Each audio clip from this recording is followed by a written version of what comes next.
What's up, guys? I'm SaltEMike, and this is your Star Citizen Week in Review for May 5th, 2025. 4.1.1 is getting closer, but some of the core features of the patch are still not working. Invictus is upon us, so prepare your wallets for a ton of ship sales. And with that, there's a new ship coming. All that and more on today's Week in Review.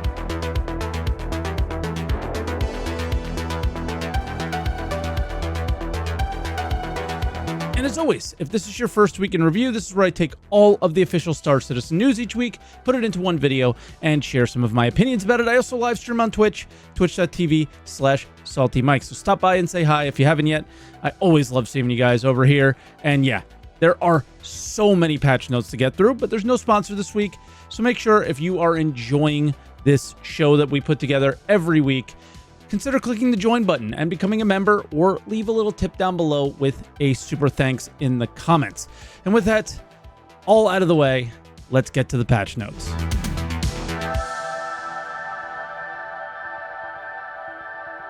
All right, strap in, guys. This is going to be a long one. We start out on Monday with a 4.1.1 open PTU, and we start off with removing the Ace Pilot, which is a random occurrence to spawn, and they drop Ace Interceptor helmets that Wicklow wants, as well as Mercenary Script.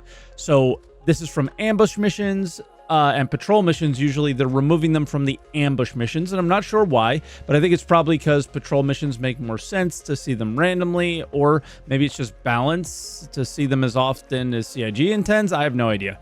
They continue to do more visuals and field tweaks around the Polaris, and it's been made official. The Quartz SMG from Volt is ready for feedback, and this gun is wild strong. As stated in the notes, it has some crazy DPS, but you have to be careful because it overheats quickly, especially on hotter planets and moons. On cold planets and moons, this is the best gun I've ever shot, but its range is super low, and that will actually change throughout the week. And it is found doing Hathor gameplay in weapon racks. So yeah, pretty easy to find, but you know, you got to go to the risky area, I guess, to find it. For bugs, the main one worth pointing out is a potential fix for quantum travel not working correctly at all. And I absolutely did not see this issue in my play test for this stuff on Wednesday. I didn't really play too much on Monday and Tuesday. I got into this on Wednesday, but it continued to be listed as a known issue.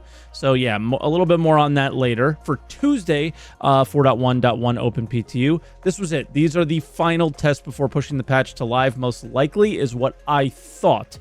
But they are testing the Invictus halls, and I guess this is the kind of final test, but it's we got a bit more time, it looks like. They're testing the Invictus halls, but they were crashing literally constantly, so they closed them completely by the time I got to check them out.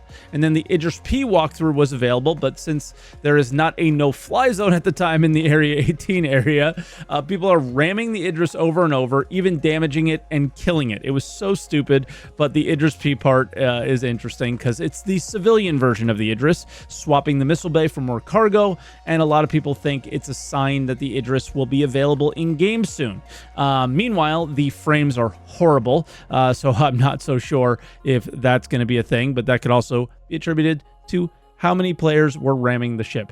Also, the thing was locked by players as well. I couldn't even get into the tour at times. It was really goofy. Then CIG finally came to their senses, I guess, and made the Polaris mission event available for everyone to see. At least that's what they are intending to do. Now, this had its own issues, but I think the lesser of two evils for now is for players to actually be able to participate in an event and then not at all. But I'm not sure it's working correctly. A little bit more on that in the patch notes updates as we continue to go, because again, there's a ton of these. They continue to balance the larger ships like the Polaris and 890 Jump as well.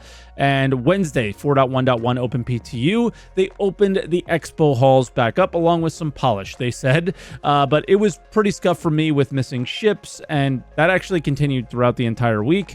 I assume this is how they avoided the crashing issues, is just removing the ships that were in there. They were probably related to some ships on the floor. Then a huge one for a lot of people.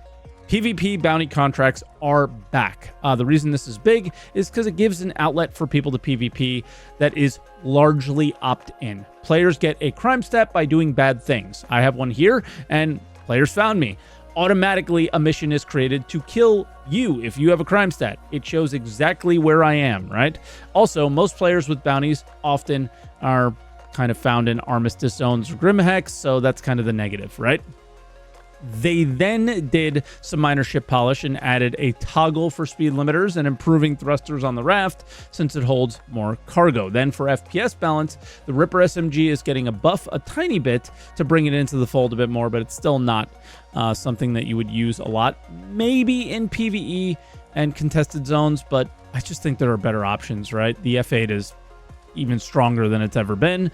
And then the Volt SMG gets a much needed nerf, bringing its range down even lower to essentially make the weapon that might be good just for boarding ships, short hallways, right? Like more like kind of shotgun range. But the moment you get anything past like 20, 30 meters, yeah, you're going to want to swap to a different gun. For bugs, a huge one is on the list for me, and that is those it's just super annoying stuff. When you have a mission tracked that isn't the first mission you accept and you're in quantum travel, it no longer switches back to the first mission you selected. So if you are wanting to do, focus on the second mission and you quantum, it just like switches back and you have to go back into the menu and click 35 times just to do the mission you want. It was always so stupid.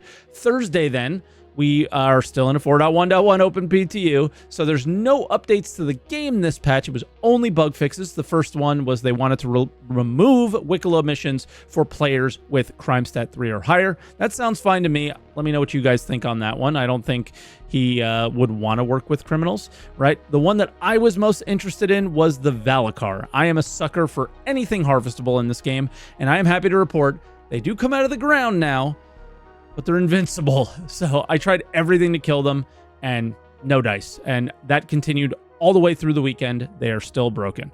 I found some guild script at the event, which is working at the convention center, but actually there's a mission for the convention center now as well, which is pretty cool. So check your Moby-Glass for that in the priority section. And yeah, it's kind of hurting the reasons to go to Hathor a little bit and do other missions that gain you script and favor, because Wicklow needs those. And yeah, but as long as they bring in new barter NPCs and more barters for Wicklow, everything will be fine, I think. And then I almost completed the Polaris event, but at the end, when we killed it, the game didn't notice. But we did board it and kill the pilot first to turn off the PDCs, so that might have been what messed it up. And oh yeah, let's not forget, there's a new loading screen to show you the narrative of the patch. Then on Friday, we had another 4.1.1 PTU, and it finally added a no-fly zone to Area 18 and the Idris. My frames were not amazing, but they were much better than I had throughout the week, and the Idris is still getting locked by players, so yeah, that's pretty funny, but they are aware of that issue, so I do expect to see a fix in it before Invictus goes live. And then just for fun, you are completely stuck in the Invictus Hall after you enter it right now. Again, I'm sure that's going to get changed as well. You have to backspace to leave. They re-enabled the kill animal missions, but they aren't the kind that send you to caves. You have to check your journal to find out where animals that your quest is asking you to kill are located, right? It's not a great experience at the moment, but it hopefully will get better. They also upped the bespoke turret on the Polaris from 300 rounds to 900 rounds, which is a very big deal. This should help you in big capital fights, take out turrets, take out PDCs to make the Polaris fight a little bit more easy to do, I guess, because it has a ton of health, right? And torpedoes are not going to work on that thing unless you turn off the PDCs. Then for bugs, they still have not fixed any quantum bugs listed. I'm still having them all quite regularly, which is super unfortunate. But again, they're listed as potential, like everything, unfortunately. And I don't know how people are accepting their behavior there. We're still just unpaid QA, and yeah. So it would be really great if they tested these things internally before pushing patches out to live. That would be fantastic.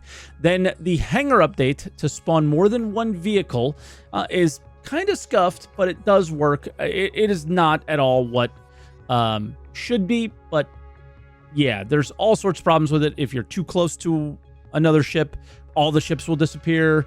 So I don't recommend, using this in any way, shape, or form, but if you're an org that wants to work together in one hangar, it's possible.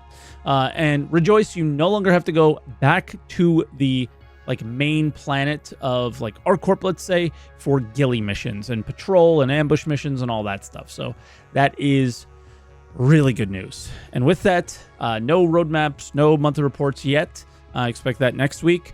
Let's go into video updates.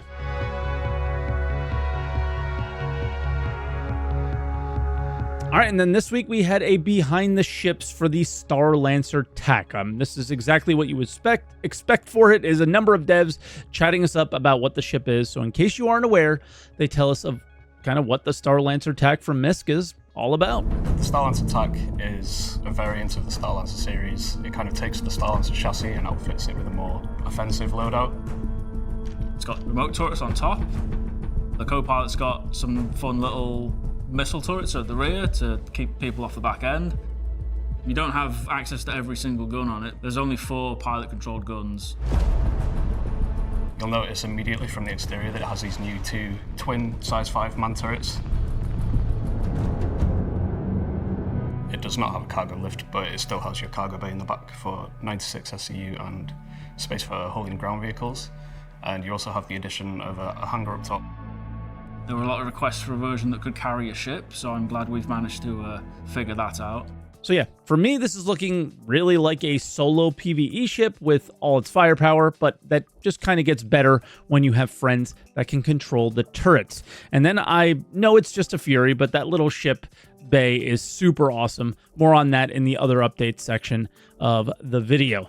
They did talk a little bit more about the TAC and how it differs from the Max, but to me, these 2 that they bring up are the most different and the most impactful. On the lower deck, we've replaced the long cargo bridge sort of area with a troop deployment area where some soldiers can jump out of an extending gantry. And between that and the cargo bay is a small medical room. No other MISC ships has a medical bay, so it was a bit hard at the first to get used to it, how the design will be. A medical bay is something that should start to become a standard in ships of this size, I think. Let me know what you guys think on that one. But with the, basically where the game is going, I'm not sure about respawning on all ships being allowed, but the ability to deal with injuries, because, if they don't do it with, I don't know, a gadget or something like that in FPS, it's something that's nice to have because we get them often now. And as many of you know, all about this ship already, because, it was a lot at CitizenCon. I wasn't really excited for it at CitizenCon for whatever reason. I was probably focused on other things, but the more I see, the more I think it's a nice ship to have, but only if I'm playing with friends. It still doesn't outmatch the Connie or the Corsair for solo PvE content, so that's kind of where I'm at with the ship. Let me know what you guys think down in the comments, and yeah, that was it for video updates. It was a really short one because it was just for a ship sale. So let's move on to other updates.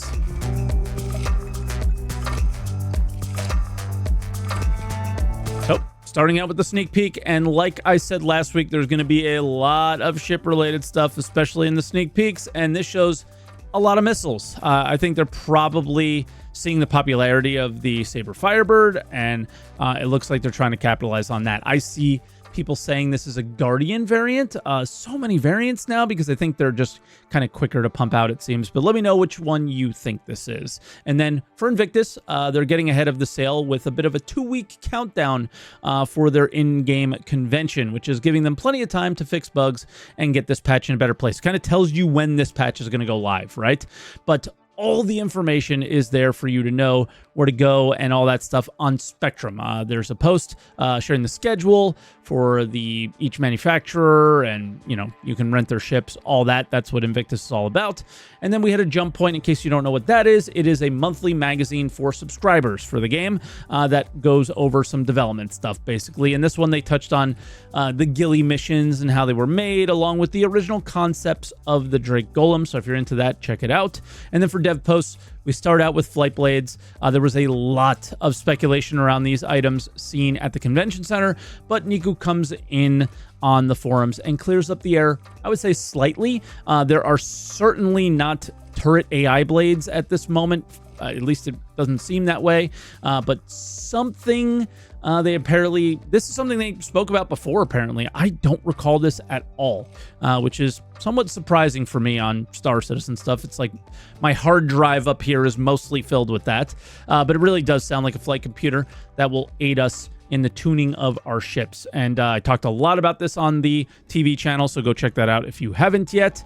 And then exploits. As many of you know, there are a ton of exploits and issues in the game, and Niku responded to someone complaining about them to let them know that they are aware of a lot of these issues, but again, we haven't seen too many fixes on them, right? So the box glitch appears to be, as you can see these clowns trying to do it to get in the Idris, but outside of that, I'm not so sure on a lot of these things. And then the TAC refueling thing, right?